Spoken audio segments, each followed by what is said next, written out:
Welcome to Oh Brother, a podcast where we try to figure it all out with your hosts, Brandon and Collin. On this week's show, it's not Cool Runnings. Ahoy! Ahoy! How goes it? Pretty good. Zoom finally decided to open, so it's going well now. Everything's fine. Sorry I'm a little bit late. It was just like, nah, you don't really want to do that. I was like, yes, yes I do. It's okay. It's okay. Yeah, I myself was a little bit late to getting on because I was like, oh, I have a few minutes too, but I didn't have a few minutes to do anything. And then I did. Here I am. True. So. It's been my whole day, right? First day of school day. Yes. How was that? Fine, I guess. I saw a photo with a snazzy tie. Oh yeah, you gotta wear ties on the first day of the week, right? That's important. That's the move this year. Set the tone. Yeah, right. Last year I wore ties only on Monday, but then like we skip a whole lot of Mondays. So I got to the end of the year and there's a big old handful of ties I never wore. I was like, well, we need to reevaluate the plan here. This is the spirit versus the letter of the law of like the spirit was like, kicking off the week. But the letter was Mondays. So now you're more in line with the spirit of the. True. I was going like casual tie Friday there for a while. You were really digging deep. I was like, I gotta get some of these worn, man. I'm weird. Like work through these. I gotta work through these. I somehow have accumulated way too many ties. I was wearing like jeans and a white button down and a tie. Like, boom, nailed it. Right? There you go. Like super hilarious. Casual. I thought it was good. Right? I liked it. I pulled it off pretty good, I think. So that's what we're But that's right. Tell Dig I was deep I was digging. Try that again. At the end of the year. It's like, oh man, I'm gonna have like 20 ties I never wore. I gotta get on this. So yeah. This first will never day do. Of the week now. Boom. First day of the week. I like that's much better. We'll see how that goes. So okay. That's the plan so far. But yeah, survived. First day is pretty calm. Like we don't really do a lot. Well, that's helpful. But I observe a lot. Oh. And we had like 5 minutes and they were doing weird things. And I was sitting back there at my table and they're like, what are you doing? And I just went, observing. I'm learning a lot about you right now. And they all stopped and turned and looked at me and was like, what? And I was like, yeah, I'm learning a whole lot right now. So far, I've learned that this kid over here cannot have 5 minutes of free time by himself. These kids over here cannot work together. That's what I've learned immediately on the first day of school. I've learned that this. So, blam. That's what I got. Dun, dun, dun. Wow. So, yeah, it was all right. It's pretty good. Just trying to figure out how things go. Those schedule changes, like, kind of wreck you then because we like moved around our middle of the day. Like we do reading intervention, lunch, and recess now in a different order than we did last year.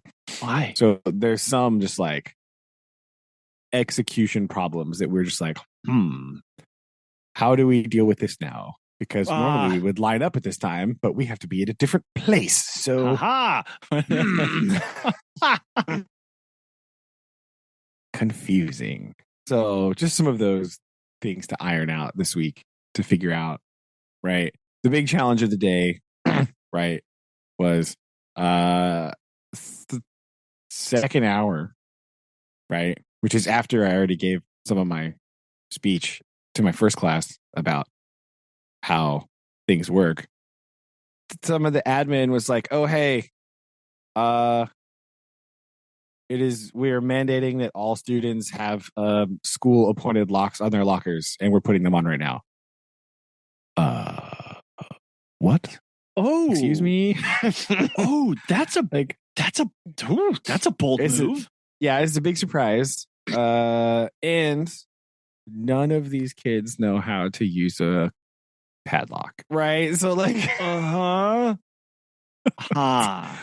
So a big part of our day was learning how padlocks work. Oh no. Oh, and that you don't want to do that on your first day. Yeah, no. One of the teachers, like, one of the teachers was like, she just sent the kids out to like practice doing the lock on their locker. And I was like, what? No, that's a terrible idea. So I told all my kids, go get your lock, bring it in here, and we're going to do it sitting down. Well, because then you can so that we can get your lunch out later if you are not doing good at this. Yes.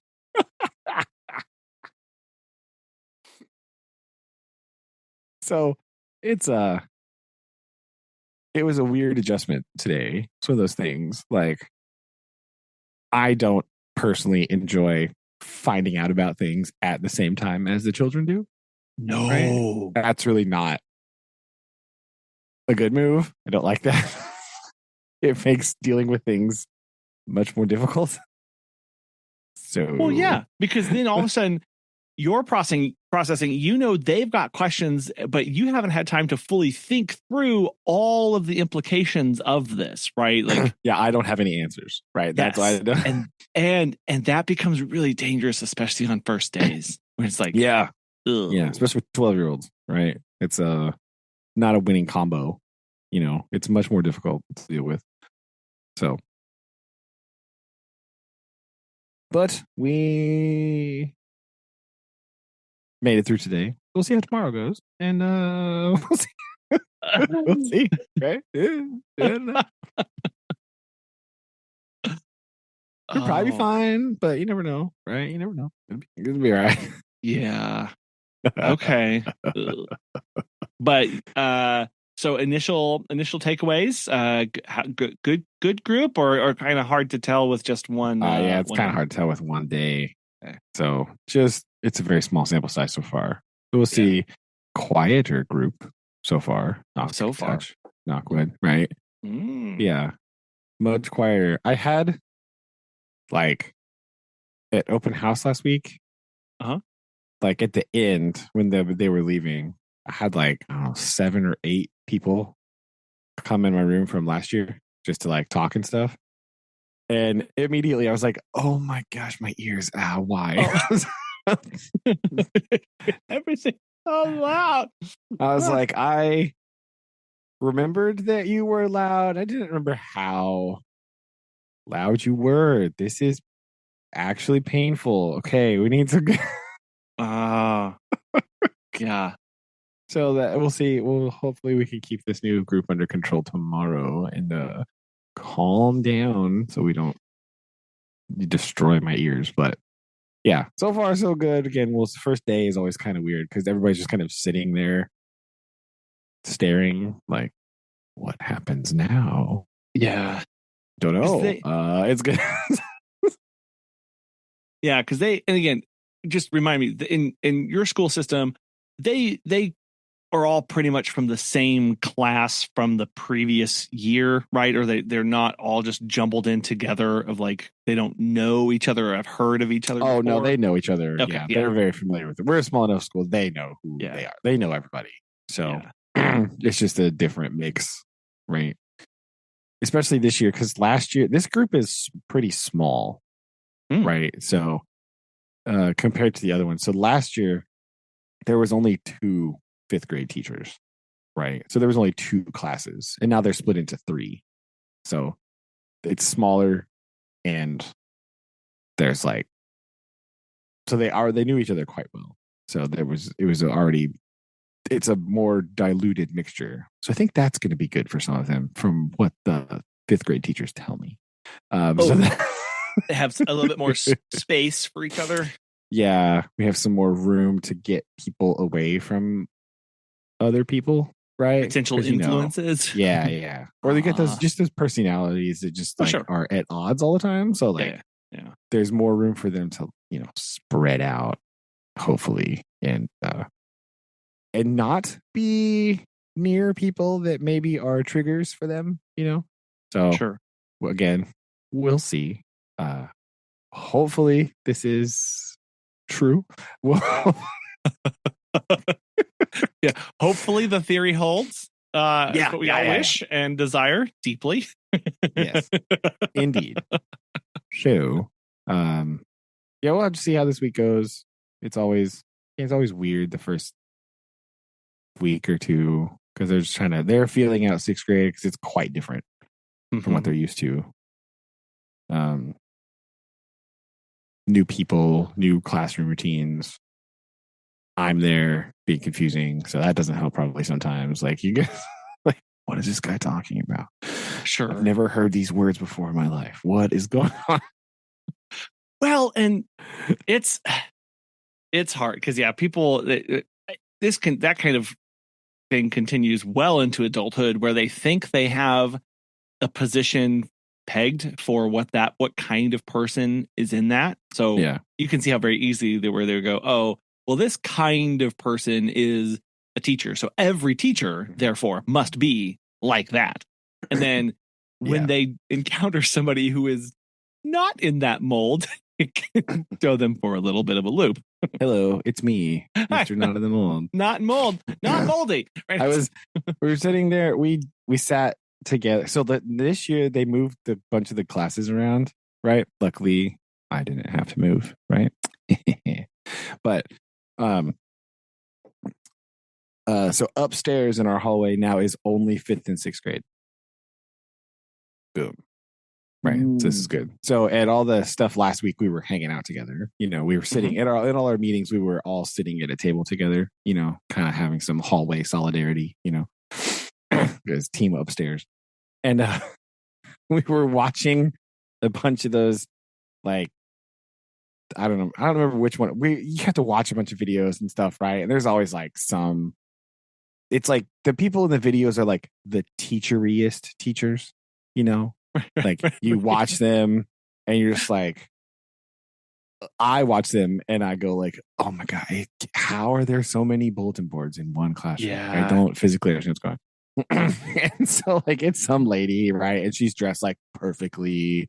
And she has this like incredibly organized, like 3rd grade classroom somehow, right? And all that stuff. And I'm sitting there and I just looked at one of the new teachers and I was like, sometimes I think, how am I a teacher? This doesn't really go to.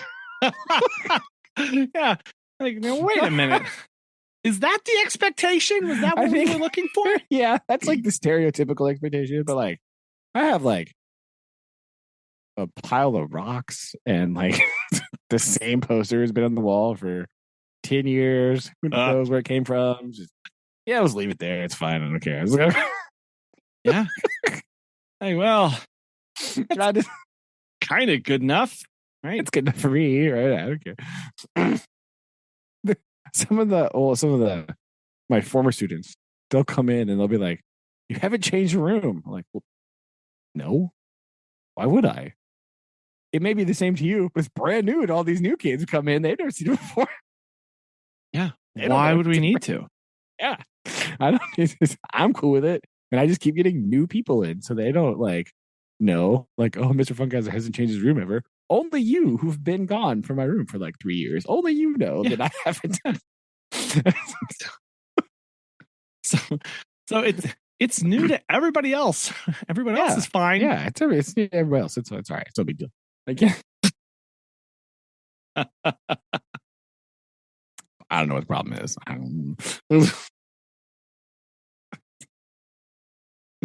My big change is like throwing stuff out and like moving a shelf a little bit.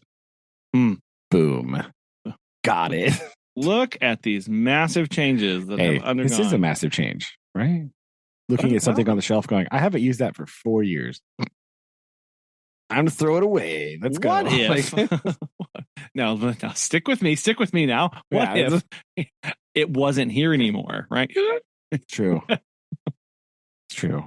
It's always that nagging feeling like, oh, what if I use this? But then I go, I didn't even remember I had this till just right now. So, well, it can probably go away. Like we ran into this whenever I went to hang Megan's dry erase board, where I was like, oh, I can finally use this laser level that's been sitting in my Oh, closet yeah. for 6 years or more, 4 years, maybe. Who knows? It's a good feeling. Yeah. Right. And she went, which laser level? And I went, the one that I have in my, and she went, I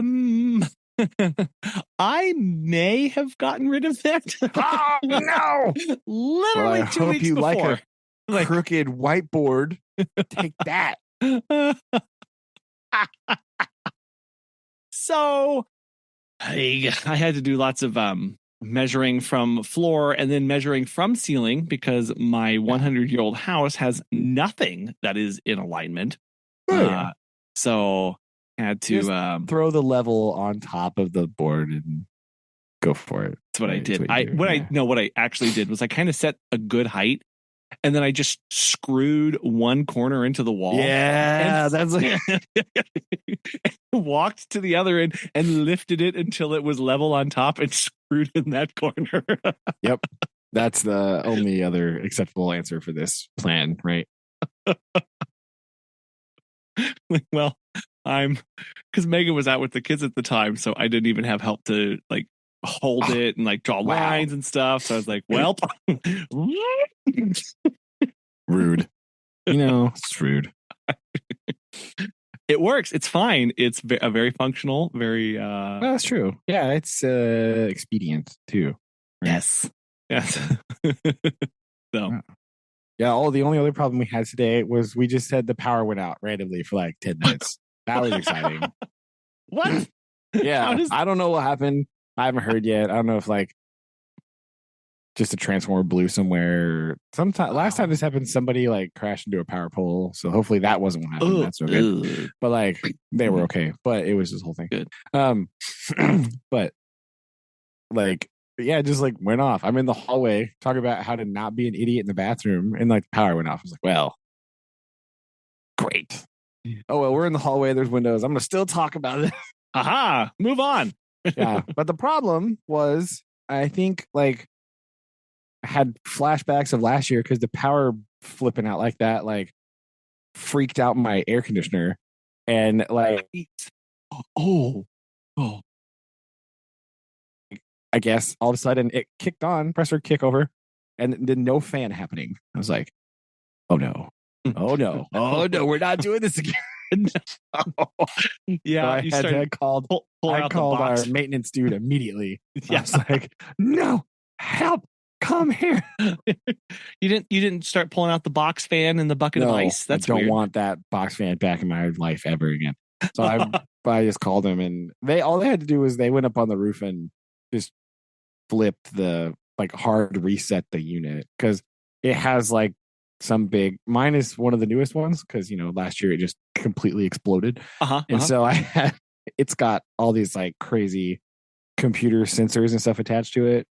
I think the power flicking just like fried it a little bit, and so they had to hard reset it. They said they shut off the big power switch, and you hope that's so they did the old turn it off, turn it back on again thing. Yes. And then the fan came back on. So that's good. Right. So I don't want my compressor blowing out because it's sitting there doing stuff and all the air's not moving. That's not good. That's not helpful. But easy fix saved by the maintenance staff yet again. So I'm glad it was an easy fix. It didn't even throw the belt. Sometimes the belt just breaks and all of a sudden it's like, nope, not working today. That's happened before. But he said he just flicked the thing, like whacked it, and it turned on. So I was like, okay, we'll go with that. We'll turn it off, beat it with a stick. Yeah, turn it back on again. Nice. So that was the only other mildly traumatic moment today was the power went off randomly, and then my air conditioner was like, nope, don't like that. Sorry. So the real test is, how's tomorrow going to be? That's the real. Oh, yeah. Because you've gotten out some of the early jitters. People were probably a little bit on their best behavior for just out of nerves, right? Default to all that. And then really see true characters tomorrow. Yeah. Well, and tomorrow we have work to do, right? Yes. We didn't really do any work today. It was all just kind of sitting and discussing and showing things, right? And all that stuff, talking and stuff. So there's no work to be done today. Mm-hmm. But tomorrow, it's time. So then that's the real stress test is, hey, how do you perform under actual classroom circumstances? Right? That's the real trick. To go, okay. Yesterday really wasn't even a dry run. It really wasn't even a practice run, right? Today, it's like a warm up. Like, that was just you were just observing the field at that point. Now we're really going to get involved in what this is like. Yeah, so we'll see tomorrow how that goes. Mm. So that's the real test. Okay. Well, good luck. You got your tie picked out for it already. Tomorrow's not the first day of the week, so. Right. Sorry. So do you plan it out for the day before, or do you just wake up and you let the tie speak to you? It depends. Right. It depends on if I think about the day before or not. Oh, sure. Sometimes I don't want to put that much brain power in the morning, and it's really not usually a whole lot of thought. It's mostly just like, what shirt do I want to wear? And then what tie goes with that color shirt? That's really kind of it. Like, I don't. Mm-hmm. That's pretty much it. Sometimes I run it by Susan first if I'm unsure. I'm like, are we feeling this or no? Like, I don't know. Okay. Like, yeah, like, how is this feeling right now? I don't know what's up. So I like to do that sometimes just to kind of get a second opinion from an actual professional person that knows how to dress properly. Like, I just. Like, does this tie-in shirt work? Is this okay? Yes. Is this acceptable? Are we good with this? All right. I want to tell you my thoughts first. Remember, no judging. No judging. Safe space. Yeah. Safe space. That's what so sometimes I do that. There's a couple combos that if I'm thinking tried and true combo, I just put it on. I'll kind of think about it, but whatever. But if I'm vacillating, I'm like, as one is one. I need a Susan opinion. I'll do that on Sunday night. But tomorrow's Wednesday. So Wednesday is school t-shirt and jeans day. So I have to find my t-shirt because they don't have the new ones in yet. Because of course they don't. Why would you have the school t-shirt that every single staff member is supposed to wear on the same day ready for the first Wednesday of school? Why would you do that? That's silly. That doesn't sound like something somebody would do. I think that's the problem. That's lame. Who would do that? Who would be prepared? I don't know, man. Weird. Oh.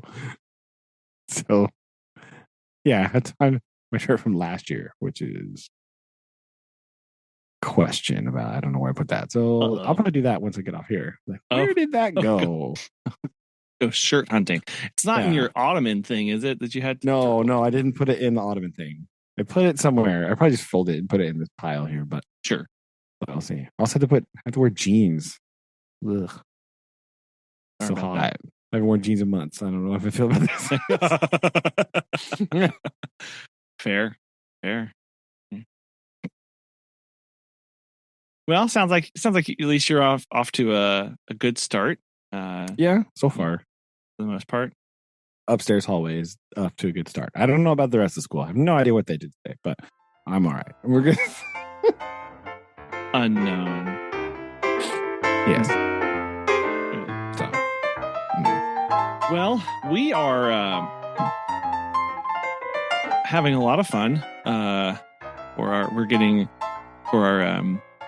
our trip. So we are getting ready to blast off to Florida for a wee bit. Gotta be real. It's pretty. I'm pretty nervous about this.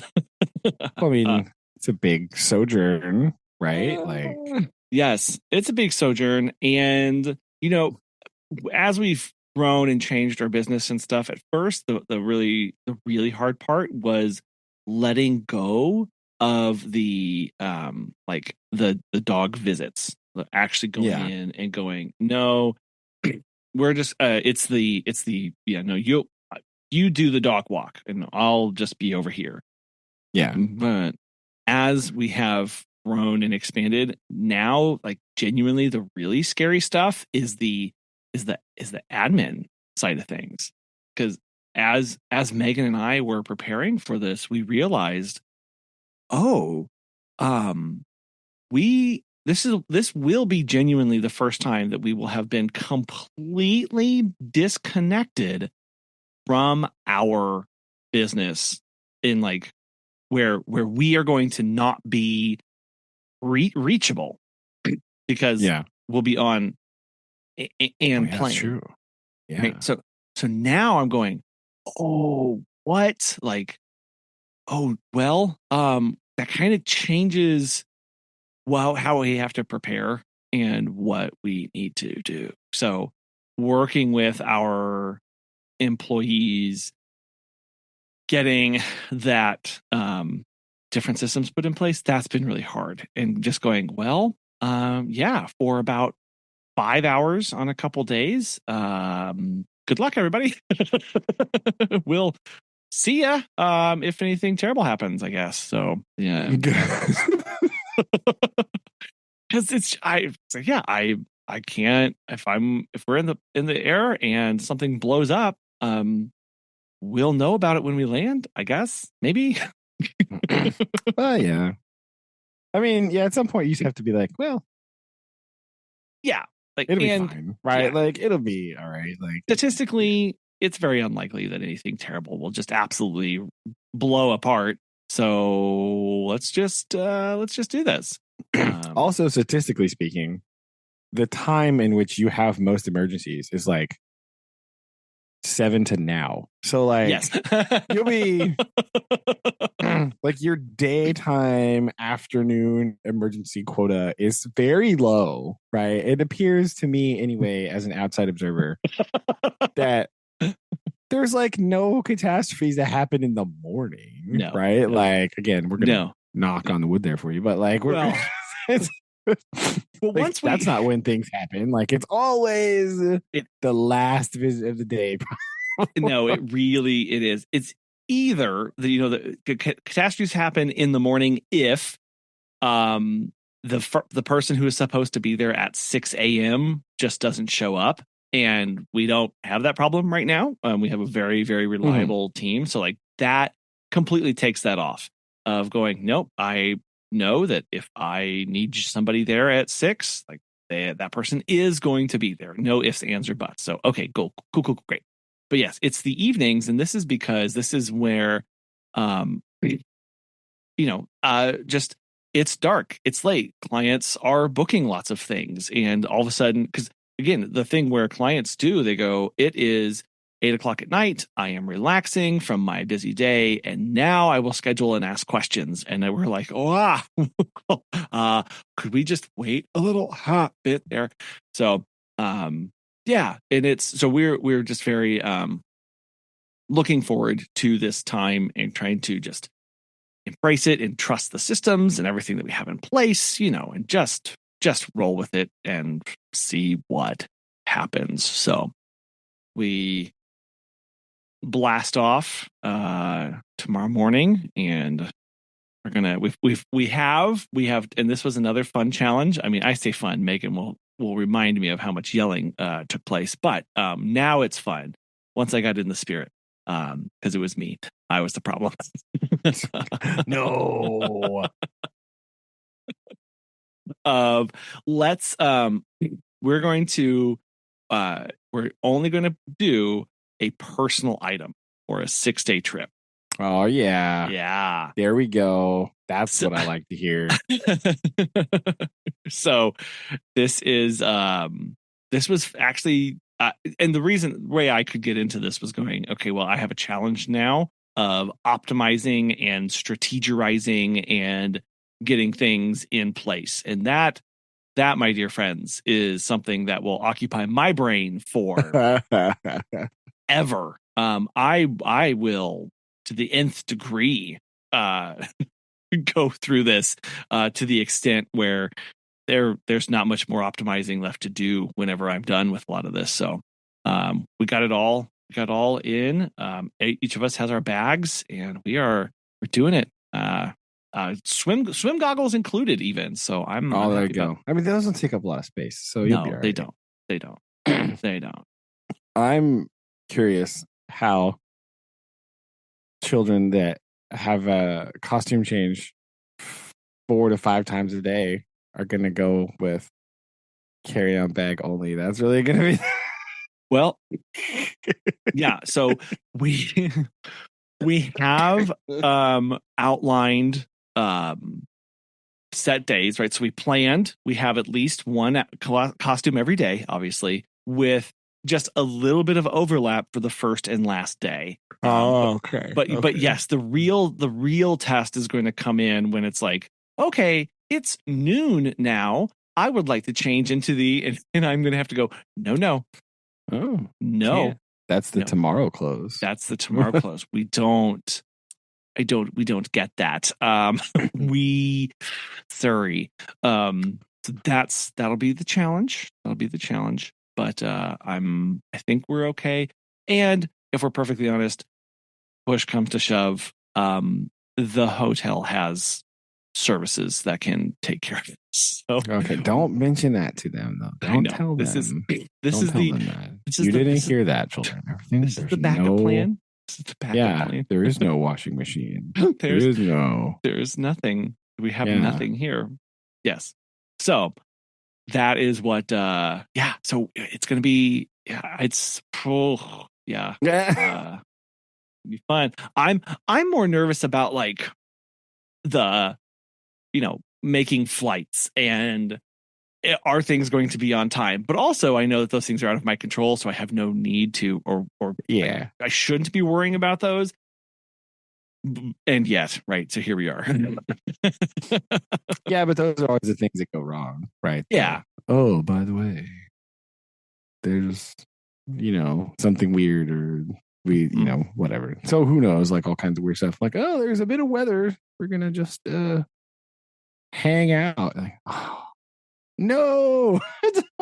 Yes. And this is where it's like, okay, and like we're having those conversations of, okay, remember, I don't have control over what does or does not happen in basically everything that happens when we're off traveling. Like, right. It's just not going to be, I don't know. We can't make things move faster. We can't make them move slower.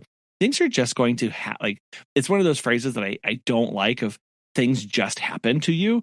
I don't like having that mindset, but they do, right? In general, in general, I don't like the phrase "things just happen to you," because it's like, well, but agency and taking control and like being in the blah blah blah. But when you're traveling, no, literally, things just happen to you, and you just have to roll with it, because there's what else are you going to do? Like, exactly. Like, there's not. That's all. So, yeah. We are excited. So we'll see. We'll see what happens. All right. Been a lot preparing for this, so I don't know. Well, yeah, but it'd be good. It'd be good times. Go and see all that Florida has to offer. Hopefully not the alligators, but everything else will be fine. So I will. This episode won't come out until after my talk, so I'm spoiling nothing. All right, there we go. Right. So because all the people that listen to this, there's a lot of crossover. I imagine they're all going to be there. Yep, all of them will be there. So this is just a reminder for those listening of what happened at the presentation. Yeah. What happened already? Yeah. Yes. There does come a time where I'm talking, it's like towards the end of my talk, where I'm discussing of going like, well, what can you do? So I've outlined all these fears that people have, and what they're rooted in, and some of the fears that we carry with us, and especially as business owners, and the impacts they have on your business. And each time I give practical things about overcoming that, or things that they can implement today. But like, big picture here, what do you do about fears? And there's education, there's being in community, and there's taking care of yourself. Like 3 big things you can do for your fears. and then there's a mindset that you have that I'm going to offer of just like it's Bob Parsons was a tech guy, and he said this phrase, and it's been said in different ways like this, but just going, they can't eat you. Basically, what's the worst that's going to happen, especially in the context of like going into networking at an event or these things, like just keeping this in mind, they can't eat you. My next slide is I recognize we are in Florida, and a giant picture of an alligator pops up, and then all of these headlines of like 14 animals in Florida that can kill you, and 25 ways to die in Florida, and a list of 10 dangerous things in Florida. Those are popping up while I'm going to say this. I'm going to say, well, anyway. So that's my little Florida joke that I have to get in. I like it. Very before nice. I can scoot out of here. So.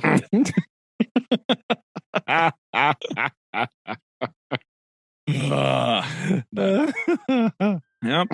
That's what is happening. I like it.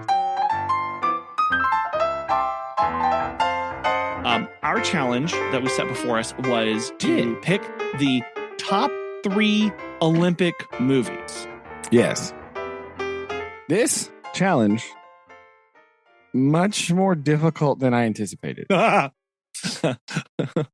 Now, like why? Why was this difficult for you? Because I am very curious. I think a lot of Olympic movies are boring.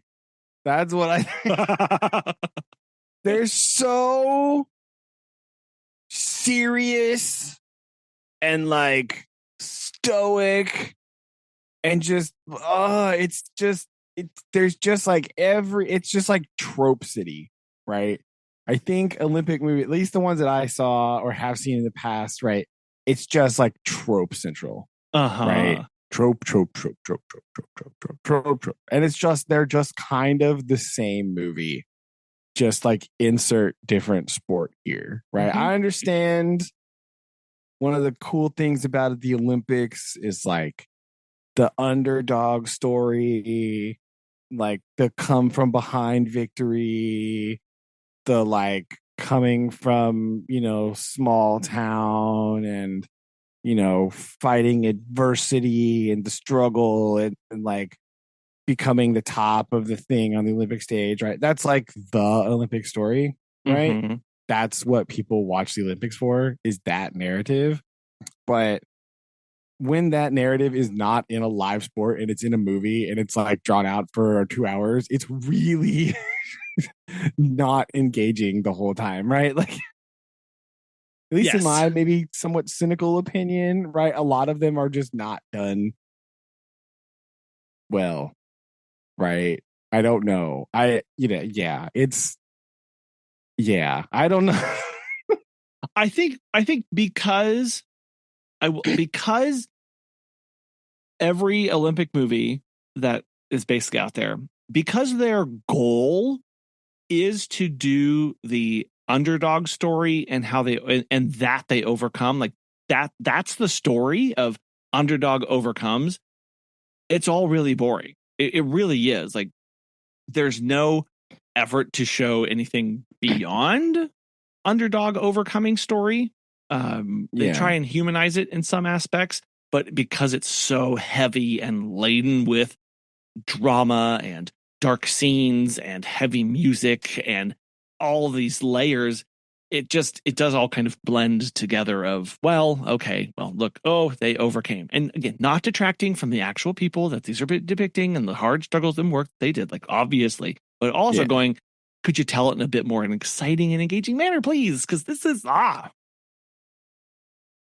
Yeah, and I think because you're like you said that since you know what's going to happen going in, that's not really very engaging. The alternative is also not really engaging. Like, superstar best athlete at X sport in world goes to Olympics, wins Olympics. Like, also not interesting. Right? Like, that's an even worse movie. So I feel like the difference between this and so we did the sports movie thing a while ago, right? A long time ago now. Yeah. The sports, like when it's just a blanket sports movie, I feel like there is a lot more character development that happens, Uh-huh. right? Like, I mean, for crying out loud, I watched a Korean movie about bowling. All right. And there was a lot of Yeah, it's pretty amazing. character development time, but it was done in like an interesting way, right? Yes. Like the field hockey movie I watched, the Indian field hockey movie, the Chak de India, right? That movie has like a ton of like character development and like interesting things, and there's like they really get to dive into all the characters because the goal is just like the team, right? Like the Mighty Ducks, for crying out loud, right? Like that movie is like it does this in an engaging way. I feel like when you slide the constraint of Olympic on it, it just like ruins the movie. Right? Because the Uh-huh. movie becomes about the Olympics and not about like personal growth and stuff like that. Right. You know, with one obvious exception that I imagine we're both going to talk about in a little bit. But like, that's how I feel watching these movies. It's like kind of the same, and it's just kind of not like it's good, but like, I don't know. I feel like putting that Olympic tag on there kind of hampers the movie in such a way to make them not very interesting. Mm-hmm. Right. I don't know.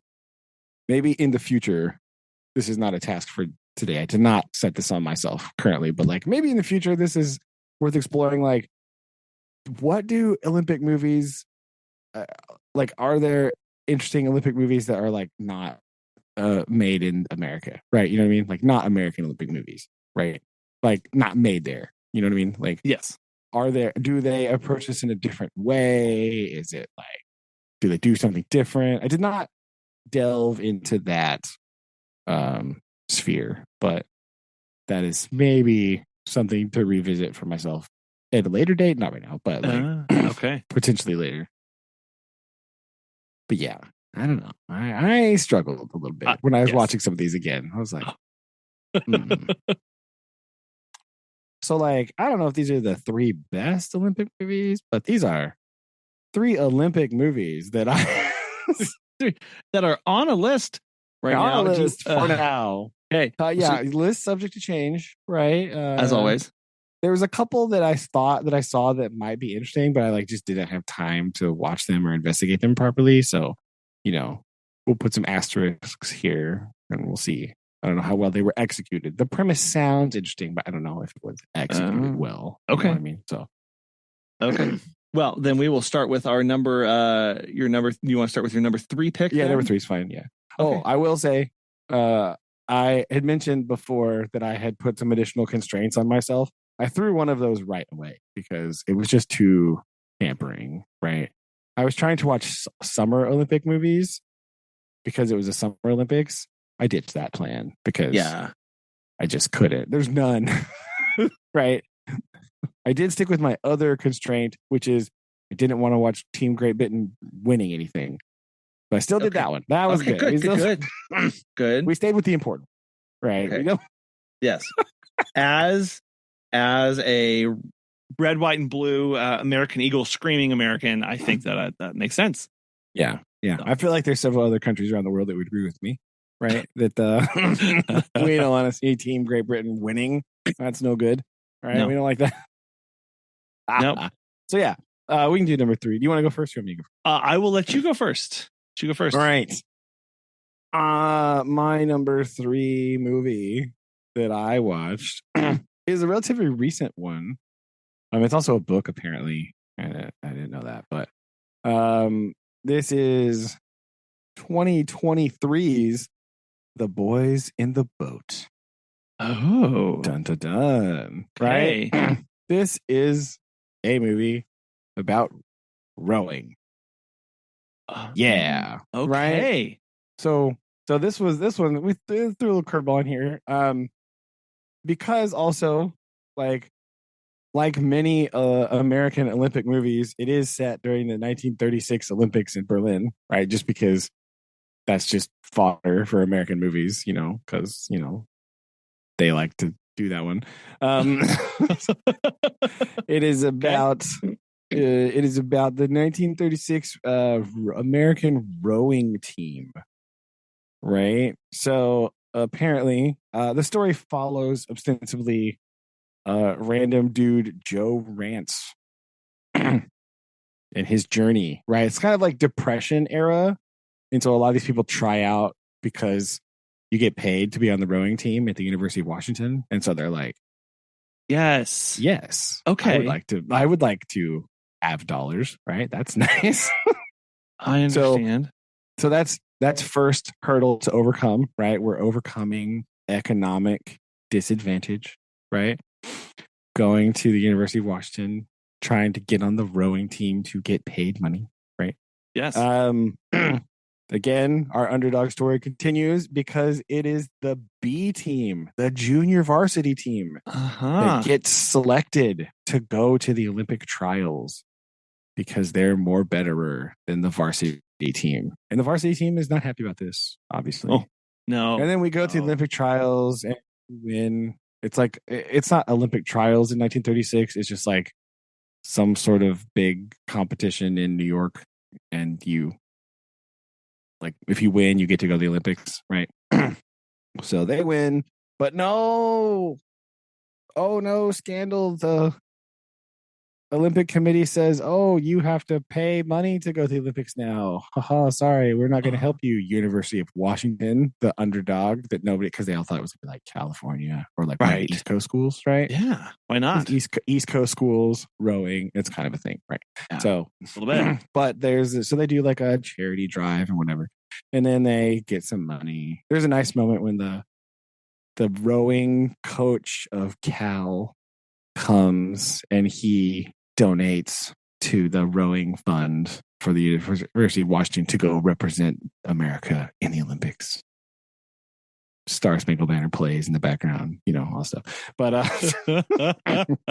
right. So then you got to go to the 1936 Olympics and defeat the Germans, obviously, as you do. Right.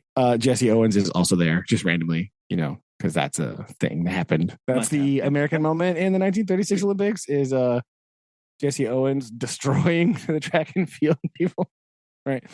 Yes. Which is there's a different movie about that though, which I didn't watch, but it's fine.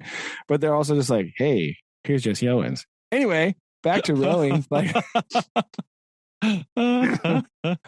So it's pretty good, right? Joe is our main character. Joe, not just a real interesting dude, right?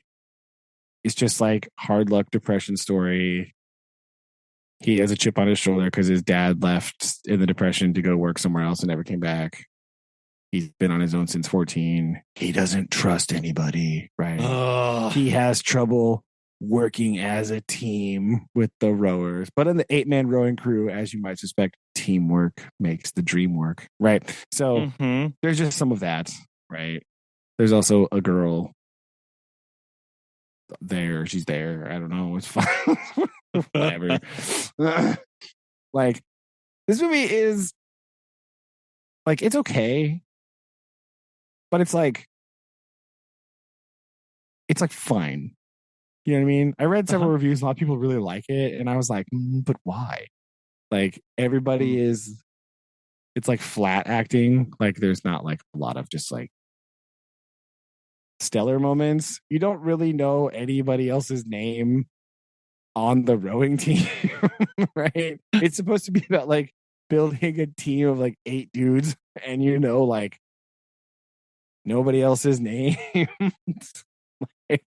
So it's not executed the best, but it does have the team rallying and coming together and working together and overcoming adversity. It is a little bit annoying that every single race they come from behind to win, which is weird. Yeah. Because if you watch Olympic rowing in 2024, that literally never happens. Right? Like, yes. That's weird. Like, the teams that start off strong, like, win. So the fact that this team, like, is often in the back, and then like Fast and Furious is their way to the front by rowing harder every single race is weird. But it happens. I don't know if that's historically accurate. I don't know, but I didn't check the historical accuracy of this movie, but that's okay. it. That's well, it. So okay. I don't know. I don't know George Clooney. I think he could have done a little better directing. So that's what I feel like. George. Also, there was this like they kept doing this thing. Like they do these weird camera moves where like in the middle of the race, it was like the camera would like go to different parts of the boat, right? Like boom, boom. And every time they focused on the little lock thing where the oars lock in, right? They just kept being like, here's the oar in the water, like dramatic music, like bam, camera shot, bam, camera shot here, bam, hands on the oars, bam, this little row lock thing. Every time they kept showing it over and over again. And I was just like, is that going to break at one point? Like, why do you keep showing me this? What are you doing? Oh. But it wasn't important at all. And nothing happened. But I was just like thinking the whole time, is this part going to break? Did somebody not secure their thing and they're going to go for a big pull when they like increase the tempo and just like rip the oar out? Like, that's what it felt like it was setting up. And then nothing happened. So that was a weird choice to just keep doing that all the time and like for no reason. I mean, I understand like trying to make rowing a like dynamic action-packed sport. Yeah. A little tricky, right? So you got to do something.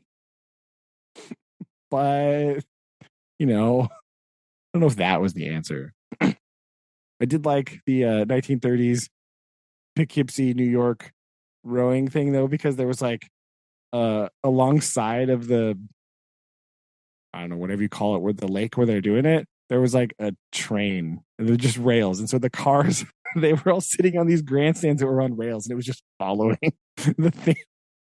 Oh, interesting. I thought that was kind of sweet. I like that.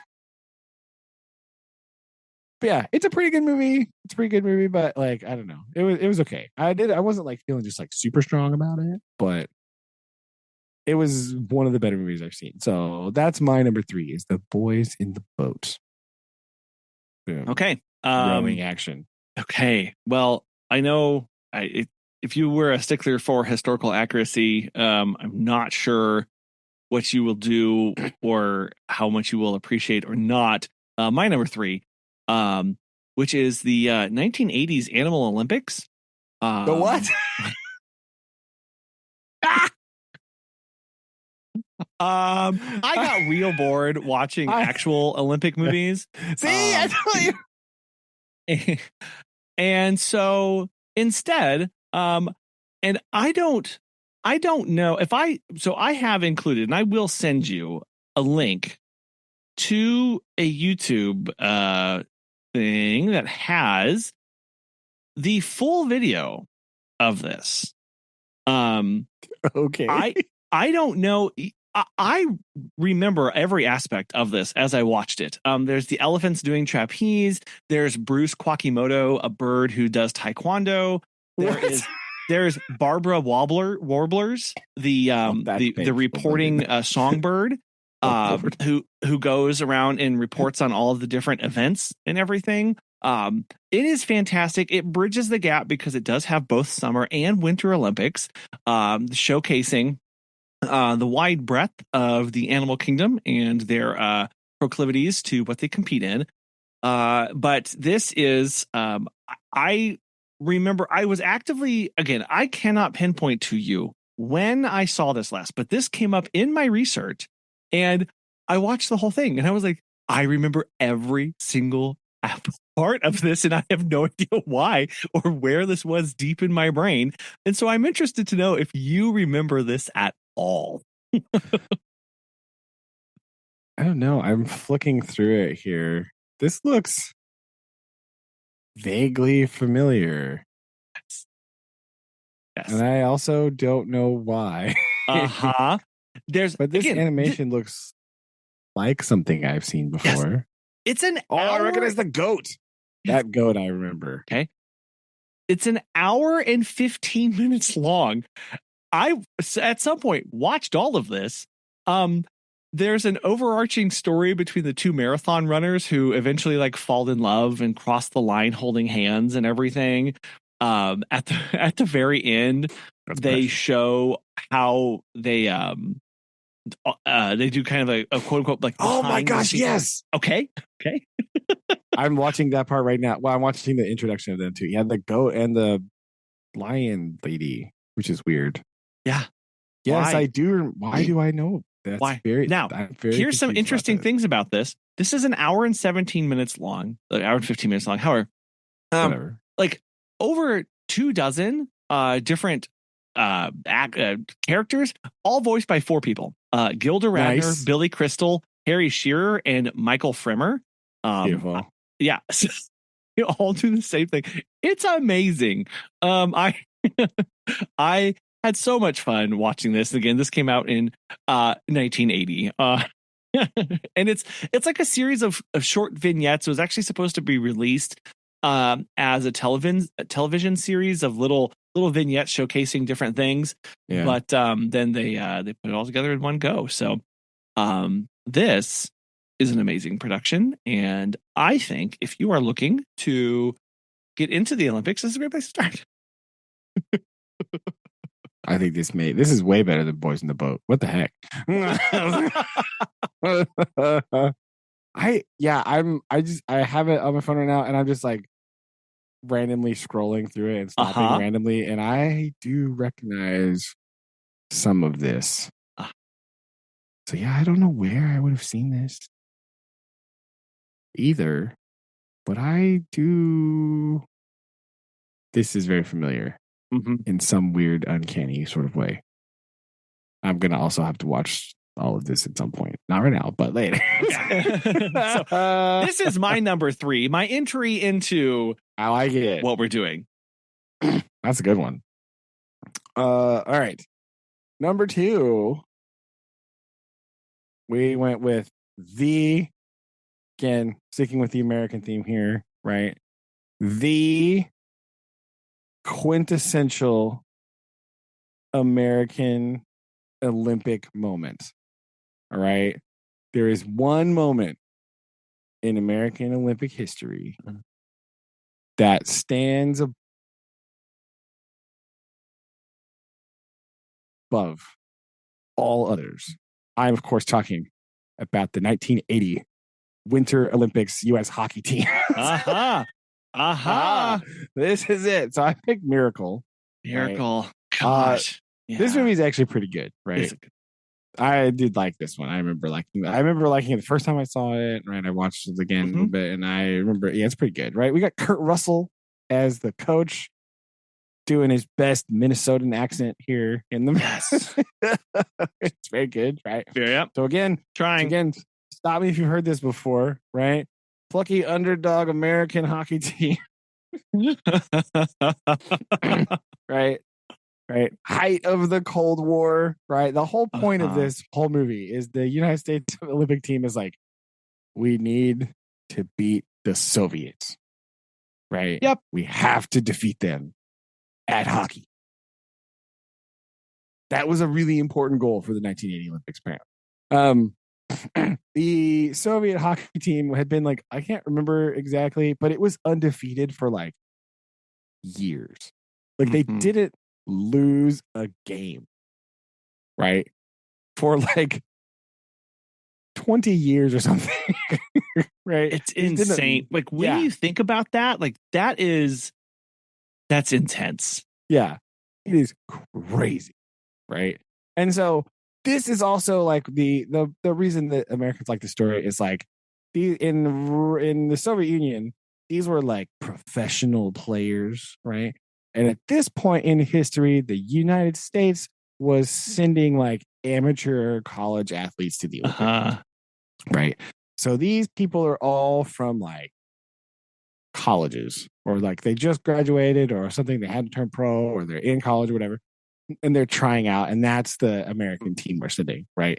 Yeah. So we have the classic moment of, he's asking him, who do you play for? And he's like, Minnesota Golden Gophers, blah, blah, blah. But then, after some adversity and strife, he's like, I play for Team USA, right? The whole team building thing. You're not playing for yourself. You're playing for everybody. Blah blah blah. So it's pretty good. I like it. I like hockey anyway. So it's a pretty good movie, right? But again, this is the quintessential American Olympic moment, right? And this is why AI Al Michaels exists, right? For this year's Olympics, because this is the Al Michaels famous, like, do you believe in miracles? Oh yes, yeah, right. Yeah. the best part about this, the thing you got to remember, it's most important, is they win against the Soviets in the semifinal round. It's not even the gold medal game. And so the end of the movie, it's like, oh yeah, they also beat Finland. Anyway, they went on. I remember. I think I actually saw this in theaters. That I remember. It was such a weird way to be. We might have seen this with memes, actually. I think we did go see this with memes. Because this came out in 2004. Yeah. So this feels like a movie we would have saw with memes. For sure. And yeah, I remember the title cards or whatever that came up afterwards. It was just like, oh yeah, also it was a good anyway. Sorry. Yeah, they beat Finland and won the gold medal. Like, this was actually just the semifinals. Yes. Anyway, like that part of the story is always really funny to me. Just like this, like huge, giant, monumental moment was a semifinal game. This does make me think, though, right? Watching this movie again, I was thinking about this. I was thinking about how the Soviets won so many years in a row, right? Undefeated in Olympic play, like undefeated in international play. And then I thought about Team USA basketball teams. And I thought, oh no, we're going to be the bad guys in some of these movies. Because like the women's basketball team has like, ever since women's basketball was introduced in the Olympics, they made a big deal about it this year. They've won every single game. The whole time. That doesn't make you feel good, does it? Doesn't it? That means we're the baddies in somebody else's movie, right? It's going to happen. I know the U.S. men had a while there where they they're very dominant in the sport as well. There was a couple years, I don't remember how long ago, but like where a lot of the NBA players was like, nah, dude, I'm not going to the Olympics. That's lame. And then like Team USA all lost the whole bunch. And they're like, oh, just kidding. We're going next time. Okay. I'm sorry. We did a bit. But like still, they win all the time. And so I think there'll be a time when we are the baddies in somebody else's movie, right? The underdog story is going to be against us in a basketball movie. That's going to happen. Okay. So future directors and screenwriters out there, be on the lookout for this. Okay. This is going to be your country, potentially, right? You're going to write the script of overthrowing the U.S. basketball team in the Olympics. That's going to happen. Because it's weird, because you're like, oh, the Soviets are the bad guys because they win all the time. And you're like, oh, no, wait, we win all the time. Does that mean we're the bad guys? Drat. Like, I think we know what that means. Yeah, I think that's what that means, right? So I'm gonna be on the lookout for that when that happens. When the Team USA loses a gold medal game somewhere, I'm looking out for that movie of the plucky underdog team that's gonna unseat the USA. Ooh, it's gonna happen. It'll be the British. Don't worry. It'll be the British. No, it better not be Team Great Britain. I literally don't care who it is. It cannot be Team Great Britain, right? Has to be like Portugal or something, right? That's acceptable. Not Team Great Britain, right? That's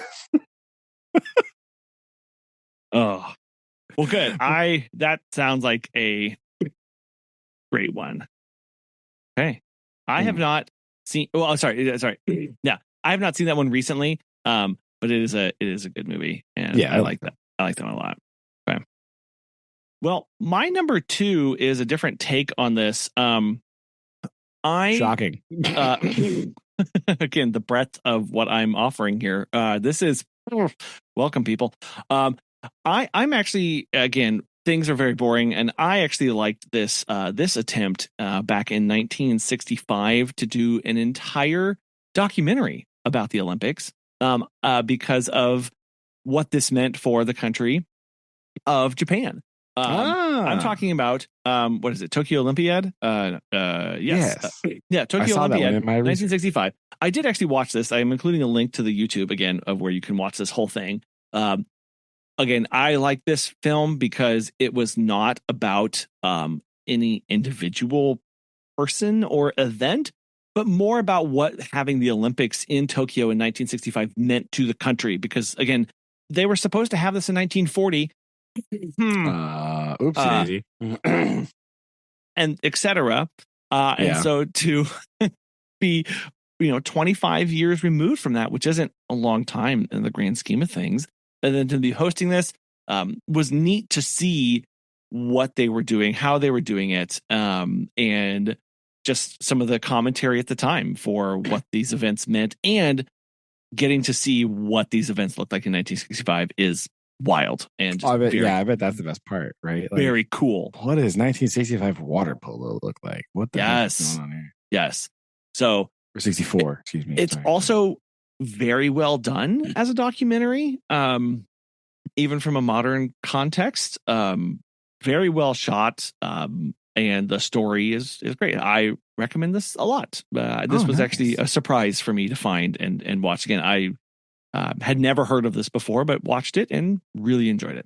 That does sound pretty cool, actually. I have a local connection to the 1964 Tokyo Olympics, actually. Yeah. So, weirdly, I learned this visiting the local history museum that we talked about before. There was a swimmer from the United States on the 1964 team, right? She actually married somebody from my town, and she started the local swim club that is still around. Like, she started it. What? Yeah. I didn't know that until I read this big thing at the museum. I was like, excuse me, what? There's a local swim club that swims at the Y, right? They used to swim at the pool in the park, but it, leaked, so they had to get a new one. But there's a pool in the Y, and they swim there, and they do it's like a swim club. They do like swim meets and stuff. And she started that club, and she was a swimmer in the 1964 Tokyo Olympics. That's awesome. Yeah, right? It's pretty cool. I was like, that's neat. Very interesting tie-in. Okay. Yeah, there you go. So we are moving into our number one spots for this. Correct. Okay. For me, there's really only one answer. Yeah. For what is the best Olympic movie. I saw a lot of other lists on the internet, and they did not have this movie at number one. And so they're just the most untrustworthy thing I've ever seen in my life. Right? It's really there's really only one answer. The answer for me is Cool Running.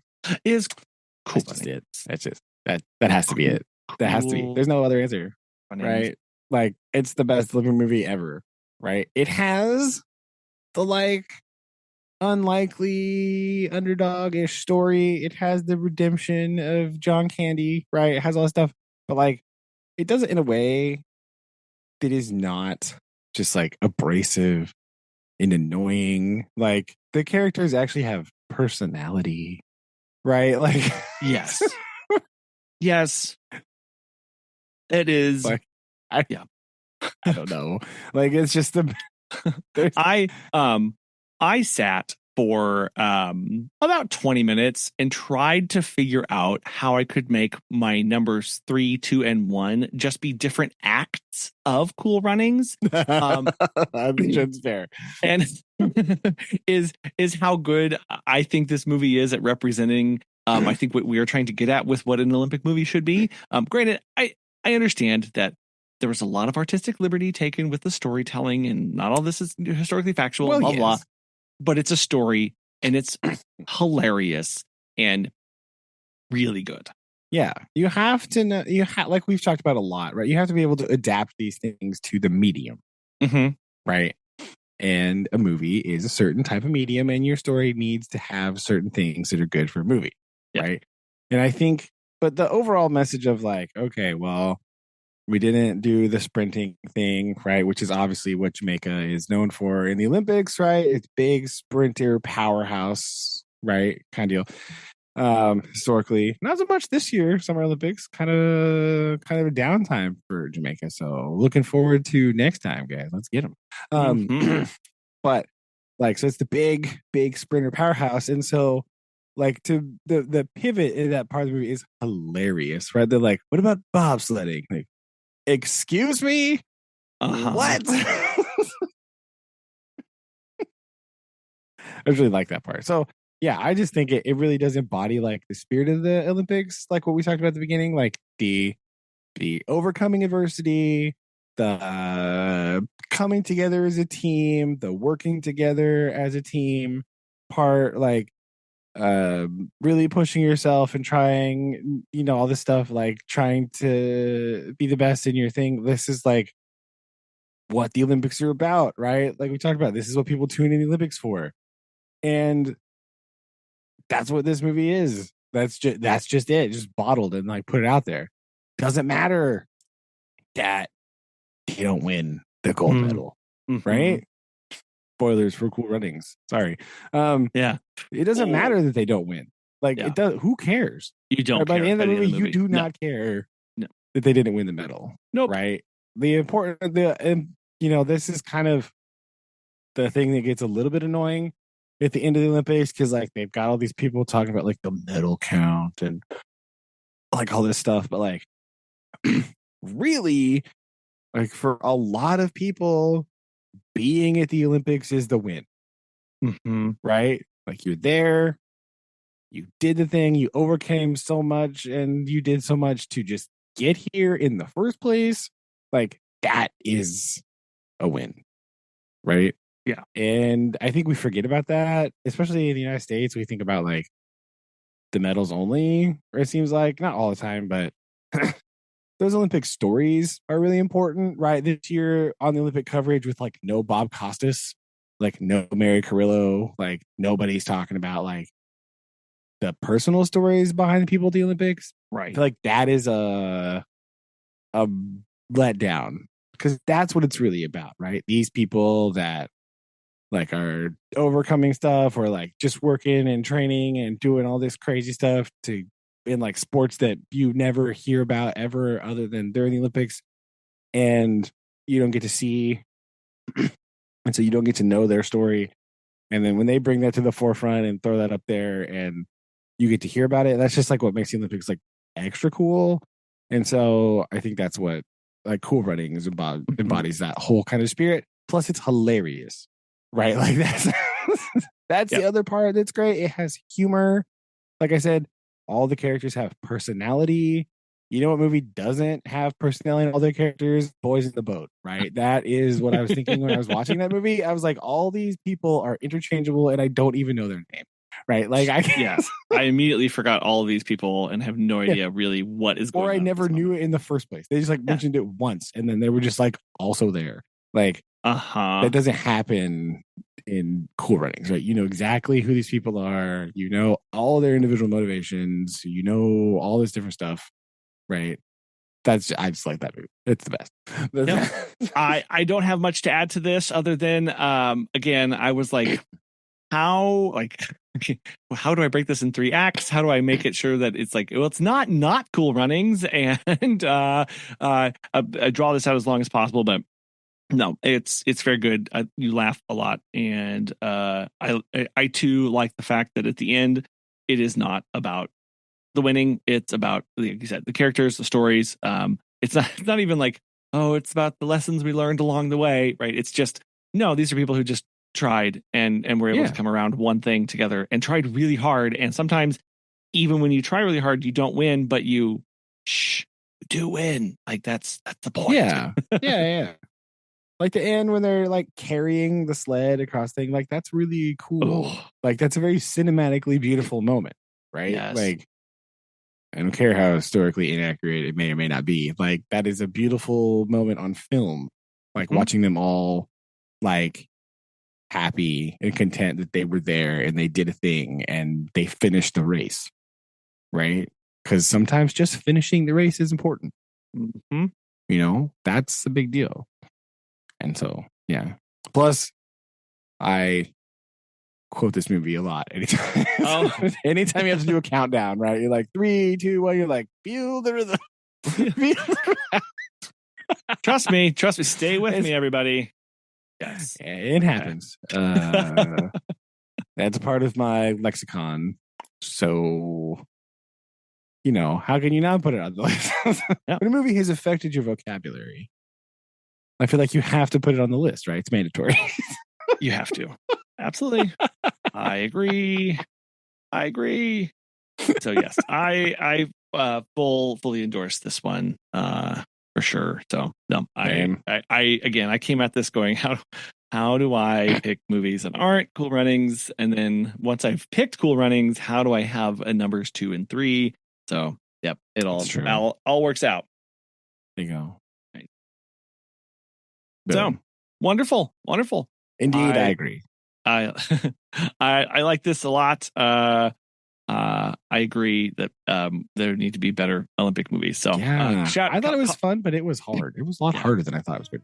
Agreed. Because I was like, what could be more fun about telling stories of the Olympics? Apparently, they do their darndest to make it boring. And yes, that's the other reason why Cool Runnings obviously wins, because it's not dour the whole time, right? It's not just like serious people talking like this. It's not mood. There's no like moody music, like underplaying like weird tension undertones through the movie. Yes. So yeah, I agree. Right.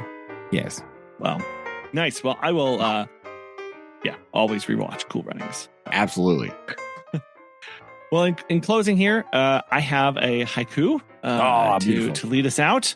And I am going to go to bed. Okay, so haiku. Classwork waits in line. No printer or paper dreams. Inkless days go by. I was really impacted by your story last week. I feel that. It was the cover art. It was the haiku this time. It's very... You really felt my pain here. Like, I did. Really... Every moment.